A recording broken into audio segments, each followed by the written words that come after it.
السلام علیکم ناظرین، آپ دیکھ رہے ہیں ہمارا چینل سپورٹس اپڈیٹس۔ ناظرین، آپ کو نئی اور تازہ ترین خبر سے آگاہ کرتے چلیں۔ شاہد افریدی قومی ٹیم کے چیف سلیکٹر مقرر ہو گئے ہیں۔ آپ کو تازہ ترین خبر سے آگاہ کر رہے ہیں کہ شاہد افریدی ٹیم کے سلیکٹر مقرر ہو گئے ہیں۔ اس وقت آپ کو بڑی خبر سے آگاہ کر رہے ہیں۔ پاکستان کرکٹ ٹیم کے سابق کپتان شاہد افریدی کو نیوزی لینڈ کے خلاف ہوم سیریز کے لیے عبوری سلیکشن کمیٹی کا چیئرمین مقرر کر دیا گیا۔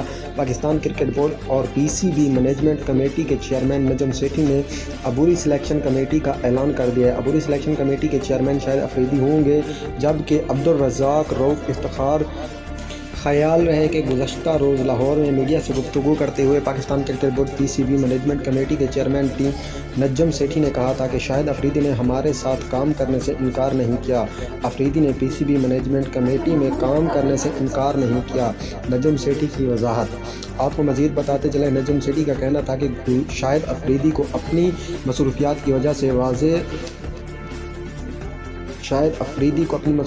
وجہ سے وضاحت درکار تھی۔ انہیں بتایا تھا کہ ضرورت پڑنے پر ان کے تجربے سے فائدہ اٹھایا جائے گا۔ چیئرمین نے کہا کہ شاہد افریدی سے ویڈیو لنک پر مشاورت ہوئی، مصروفیات سے فارغ ہو کر وہ میٹنگ کریں گے۔ ناظرین، اسی طرح کی انٹرسٹنگ ویڈیو دیکھنے کے لیے ہمارے چینل سپورٹ اپ ڈیٹ کو ضرور سبسکرائب کریں۔ ملتے ہیں کسی اور نئی ویڈیو میں، فی الحال مجھے دیجیے اجازت۔ اللہ حافظ۔